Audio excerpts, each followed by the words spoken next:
तो हेलो दोस्तों, I think आप लोग बहुत अच्छे होंगे। आप जो चल रहे हैं क्लास 8 की थोड़ी सी बेसिक को लेकर के चले हैं। कल या परसों तक हो सकता है कि आपका एक्सरसाइज बनने लगे।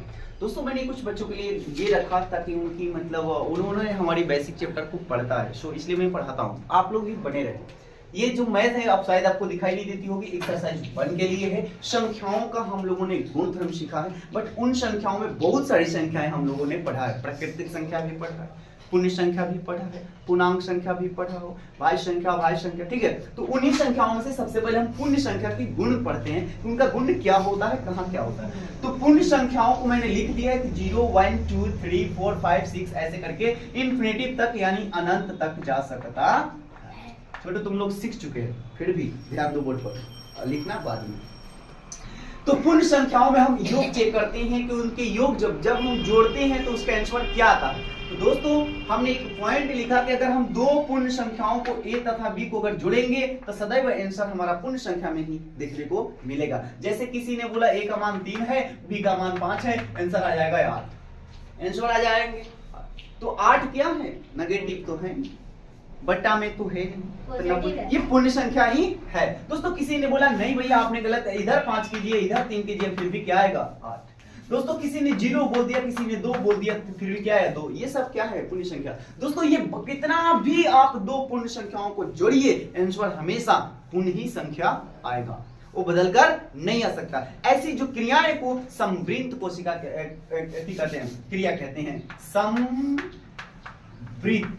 समवृत्त क्रिया होती है। तो अक्सर में आपको पूछा जाएगा कि क्या दो पूर्ण संख्याओं का योग समवृत्त है, तो जवाब दीजिएगा दोस्तों हाँ। जवाब क्या हो जाएगा, हाँ समवृत्त है, क्योंकि जोड़ने पर इसका आंसर पूर्ण ही संख्या में आता है।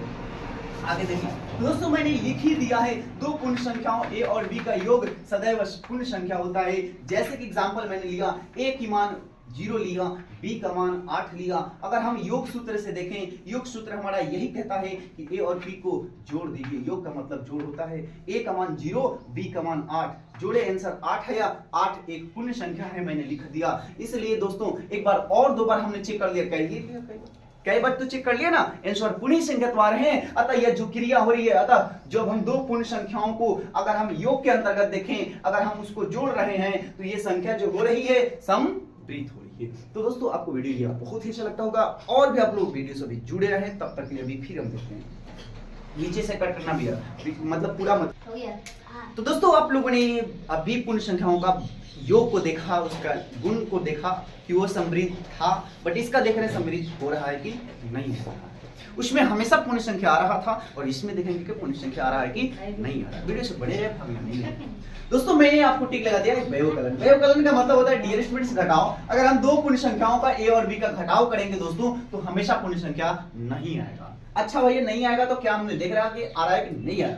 जैसे में a का मान मैंने लिया 5 और b का मैंने लिया 8। दोस्तों व्यवकलन सूत्र अगर देख लें, यहाँ सूत्र से होगा, ठीक है, सूत्र से अगर मैं इसको देखूं तो a माइनस b होता है। गुड।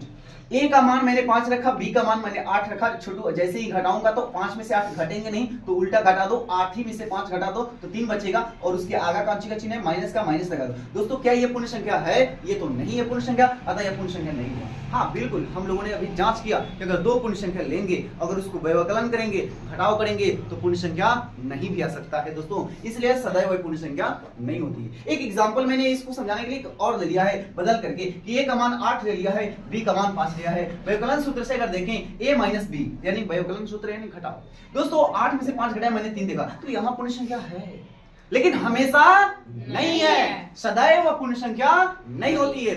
और जब काम आपका हुए न किया तो सही तो हुआ नहीं, गलत हुआ, तो सही को समवृत्त कहा जाता है। सही की क्या कहते जी, समवृत्त। अगर वो आ रहा है, जो बात कही गई है, तो समवृत्त, नहीं आया तो असमवृत्त। यानी दोस्तों हम दो पूर्ण संख्याओं का अगर व्यवकलन करेंगे, इसके अंदर देखेंगे, तो जो भी पूर्ण संख्या हो रही है वो समवृत्त नहीं है, समवृत्त नहीं है। तो दोस्तों आपको ये वीडियो बहुत ही अच्छा लगता होगा, फिर अभी वीडियो से बने रहो, तब तक देखते रहो। आगे चल रहा हूँ, आगे हमारा काम है। तो दोस्तों अभी आप लोगों ने घटाव सीखा, जोड़ देखो पूर्ण संख्या आ रहा था, लेकिन घटाव पूर्ण संख्या क्योंकि उसमें माइनस भी आ रहा है। लेकिन गुना देखते हैं क्या होता है, माइनस आ रहा है कि नहीं आ रहा है। कि पूर्ण संख्या आ रहा है। दोस्तों गुना करेंगे ना, चाहे 4 में 3 से करो तो 12 आएगा, चाहे 3 में 4 से करो तो 12 आएगा। तो गुना भी भैया समृद्ध होता है। ये देखिए पूर्ण संख्या होता है। दोस्तों मैंने बोला कि दो पूर्ण संख्याओं अगर हम a और b का गुणन करें तो सदैव पूर्ण संख्या होता है। चेक भी कर लेते हैं। मैंने माना a का मान 4 है, b का मान 10 है। गुणनफल सूत्र जो होता है a गुना b होता है। अगर a की मान 4, b के मान 10 तो 10 का 40। क्या 40 माइनस में आया? नहीं। क्या बटा में आया? नहीं। क्या दशमलव में आया? रूट में आया? अतः यह पूर्ण संख्या आया। अतः क्या आया? पूर्ण संख्या। हाँ दोस्तों, अगर हम दो संख्याओं को गुणा करेंगे तो हमेशा क्या आएगा? पूर्ण संख्या ही आएगा। दोस्तों ओरिजिनल में ये पूर्ण संख्या को याद करवाने का ट्रिक याद करवा रहा है। पूर्ण संख्या कहते किसको है? अगर कोई पूछे कि पूर्ण संख्या कहते किसको है तो बोलिएगा कि विदाउट माइनस वाले को पूर्ण संख्या कहते हैं, विदाउट रूट वाले को पूर्ण संख्या, विदाउट दशमलव वाले को पूर्ण संख्या। क्लियर? अर्थात आराम पूर्ण मतलब पूरा संख्या पूर्ण रूप से एक संख्या हो, जैसे 1 2 3 4 5 6। हाँ जीरो भी हो सकता, जीरो को लेकर के। अगर मैं जीरो में 4 से गुना करता तो 4 जीरो आता, चाहे 4 में 0 से करता तो जीरो आता। दोस्तों जीरो तो जीरो ही आता है। ठीक है, अतः यह पूर्ण संख्या है। मैंने यहाँ पलट करके भी आंसर लिया, वो भी 40 आया था। अतः यह पूर्ण संख्या है। दो संख्याओं को अगर हम गुणनफल देखें तो समृद्ध ही होता है। दो संख्याओं का गुणनफल सदैव समृद्ध होता है, पूर्ण संख्या लेता है इसलिए। आइए तो दोस्तों जोड़ क्या कहोगे? हाँ। व्यवकलन क्या कहोगे? नहीं। गुणन क्या कहोगे? हाँ। भागा क्या कहोगे? चेक करोगे तब ना कहोगे। तो दोस्तों योगफल जो होता है पूर्ण देता है, व्यवकलन जो होता है वो पुण्य नहीं देता है, गुणनफल जो होता है पुण्य देता है, भागफल जो होता है दोस्तों नहीं देता। ऐसे नहीं आएगा, मैं दिखा रहा हूँ। चलिए नहीं दोस्तों वीडियो से बने रहे। अभी भी रुक जाओ छोटू, यहाँ देखो यहाँ देखो यहाँ देखो। अभी रुकना नहीं, अभी रुको, थोड़ा पढ़ा नहीं दो। कहे कि ये दो को पूर्णांक संख्या हम लेंगे a और b का अगर हम भाग देखें, कथी देखें छोटू? भाग। सदैव मतलब होता है छोटू हमेशा। सदैव पूर्ण संख्या, बोलो तो पूर्ण संख्या नहीं बोलो रे, नहीं है, चाहे नहीं होता है, नहीं होता है भैया। देख लेते, जैसे मैंने माना a का मान मैंने मान लिया छोटू 8 और b का मान मैंने माना छोटू 4। सूत्र से अगर देखें तो सूत्र कोई बताएगा? जी दोस्तों, a भागा b।